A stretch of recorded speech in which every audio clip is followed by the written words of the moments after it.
In the opening scene, we are introduced to a beautiful Japanese girl named Chiharu Takajo. She is stranded at a bus stop because of the pouring rain.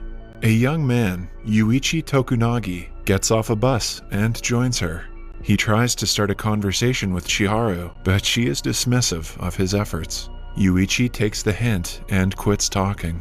They wait for the rain to stop in complete silence, but after waiting for several minutes, both of them get bored. Yuichi notices a film poster behind them and comments that he has always wanted to watch it. Chiharu also claims that she hasn't watched a movie in a long time. The pair goes silent again, but Yuichi takes a chance and asks Chiharu to go out on a movie date with him. She is left stunned and quite nervous about going out with a stranger, but Yuichi doesn't give her a chance to answer and runs to buy 2 tickets. Chiharu smiles at him, and the two start to date from that day onwards. They are so madly in love with each other that after dating for only a few months, they decide to get married. A wedding planner gives them a tour of a chapel and briefs them about the anniversary gift services they provide. The couple buys a package where their anniversary gifts, until the 10th year of their marriage, will be sent by the company. The gift for the 10th anniversary is a customized video that they will have to shoot for their future selves.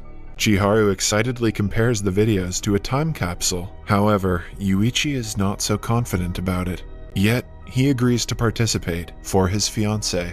In the following scene, they shoot the videos professionally. Yuichi awkwardly asks the camera about their 10th anniversary, while Chiharu leaves a delightful message for a 35-year-old Yuichi. That evening, they go to the wedding planner to finalize their venue. As they talk, Chiharu notices an advertisement for a package that the company provides. It describes a special program that helps a couple to take a look at their future life with each other. The planner says that the program is called the MARRAGE simulator, and most couples use it to find out if they are really compatible. He asks them if they want to apply, but the pair is skeptical. When Chiharu returns home that day, she and her roommate talk about her upcoming marriage. According to her roommate, the couple is making the decision hastily. Chiharu claims that they are happy in their relationship and know that they are making a good decision. Besides, people who think too much about it never get married these days. The roommate jokingly gives the example of a dress that Chiharu impulsively bought some months ago and wore only once. She suggests Chiharu think about the marriage again because they have been dating for only a few months. When she expresses her relief about not marrying her former boyfriend, Chiharu does start to question her decision. To be absolutely sure about marrying him, she decides to apply to the marriage simulator program and convinces Yuichi as well. In the following scene, they are at the company's headquarters discussing the program. The officials explain that the scientists can predict how the couple's marriage life will be by examining their DNA, their medical data, their personal background, and their character profiles. This way, their future married life is simulated in the form of a dream and shown to the couple. Following that, they acquire Chiharu and Yuichi's blood samples and lots of medical data along with their background history. Then, the two are seated in special chairs, and a device is attached to their heads. The doctor warns them that the future they see through the device is not absolute and might change according to their emotional reactions. Finally, the device starts, and they are made to fall asleep. At first, the couple dreams about their wedding day. They stand in front of the guests who cheer for them, happily stepping into the next part of their lives. The first morning after the wedding, they wake up and are just as happy. Chiharu has made breakfast for Yuichi that the two enjoy together. That is, until they realize that they prefer different side dishes with their breakfast. It is only a small compromise that the two have to make, but it doesn't end there. Chiharu discovers that Yuichi always leaves the toilet seat up, which causes a minor argument. Again, one of them has to compromise. When they go to sleep at night, Chiharu has the habit of leaving the lights on, but Yuichi cannot fall asleep with them on. Somehow, they haven't figured this out yet. In the same way, as time passes, the couple eventually realizes that their lifestyles are very different from each other. One day, Chiharu has enough of her husband not listening to her, so she tells him that she feels underappreciated. Yuichi, on the other hand, puts the blame on her for never dressing up, putting on makeup, and looking pretty. Ooh, that was a stupid thing to say, Yuichi. Following that, the couple is woken up for a break. Yuichi says that he knows Kung Fu. They're clearly not happy after watching what their future will be like. They try to be optimistic and assume that they will eventually get used to living with each other. Yuichi says that no matter what happens, he will not leave her side. While going down the elevator, they come across another couple who has also just seen their future. The girl is crying because the man is about to cheat on her. He tries to explain that he would never do something like that, but the marriage simulator has already predicted the future. Sometime later, they continue the simulation and dream of Chiharu being pregnant. They discuss the possible names for their child and decide to name it Haruki if it is a boy, and Yuka if it is a girl. In a few months, Chiharu gives birth to a beautiful boy. Her mother-in-law calls him Yutaro. Chiharu looks at Yuichi uncomfortably, asking him why the mother is calling their son a different name. The woman laughs and claims that according to their family's tradition, the first kid should be something with the letter Y. Yuichi doesn't want to go against his mother, so he just accepts the name, while Chiharu is furious at him for not mentioning this before. On their 5th anniversary, Chiharu prepares him a dinner at home and waits for him for hours. Yuichi comes home at midnight and says that he has already eaten at a business dinner.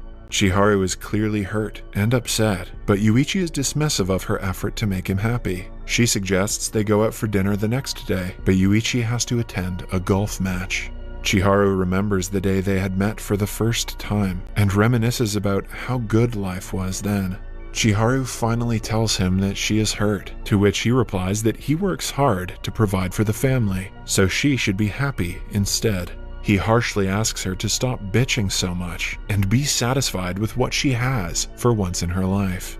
In the following scene, the couple is talking about Yutaro's school fees. Chiharu wants to start working to be able to provide their kid with better things, but Yuichi insists he already earns enough for the family. Chiharu accuses him of trying to keep her in the house because he doesn't want her to grow professionally. The two get into yet another argument and start yelling at each other. They both argue that they have sacrificed a lot for the family, but are oblivious of what the other person has done. As their screams start getting louder, poor Yutaro comes to their room crying because he is scared. Chiharu quickly gets up and calms him down. As she is hugging the kid, Yuichi approaches her and says that they should separate for good. Chiharu just hugs her son tighter and cries. In the next scene, they finally sign the divorce paper. Moments later, the pair wakes up in the chair. The officials ask them about their experience, but they stay frozen in their seats. They must be shocked by how predictably their marriage turned out. After composing themselves, they get up and confront each other. Chiharu is beyond hurt by what she just witnessed. She slaps Yuichi, calling him a liar for promising that he will always stick by her side. Yuichi has nothing else to say. He simply claims that it is better they know this before their wedding, because now they can take a step back and prevent themselves from wasting time on each other. Plus, you don't have to pay for the wedding, Yuichi, you cheap bastard. With that kind of future, they do not want to marry anymore. Yuichi asks the wedding planner to cancel the ceremony. The officials are shocked, but they respect the pair's decision. Chiharu returns home, but she feels like she is missing a part of herself after breaking up with Yuichi. Her roommate tries to console her and advises her to never marry because all men change after marriage, but the advice does little to nothing to help her mood. For the next few days, she keeps herself busy with work. If she is free, she either goes swimming or hangs out with her friend to keep the thought of Yuichi out of her mind. One day, she returns home to see that she has received a package from the wedding planner that contains the video Yuichi was supposed to give her on their 10th wedding anniversary. As she contemplates playing it, she gets a call from Yuichi. It turns out the company accidentally sent them the opposite tapes, so he asks her to throw them away. Chiharu says that she will, but after the call, she can't help but play it, hoping to see him one last time. In the video, Yuichi greets her and apologizes for all the mistakes he has made throughout the years. He admits he can be non-communicative sometimes and claims that even though he doesn't say it, he loves her a lot. To Chiharu's surprise, he also confesses that the time they met at the bus stop was not the first time he saw her. Yep, you guessed it, stalker. In fact, he had seen her at the train station one day and instantly knew that she was the one. Following that, he always looked forward to seeing her around the neighborhood. He wanted to approach her, but never had the guts until he saw her at the bus stop that day. He had even left his umbrella on the bus so he could spend some time with her. Yuichi ends the video by telling her that they should go to a movie theater and see if they are showing a romantic film. If they are by chance showing one, that will mean that they were always meant to be.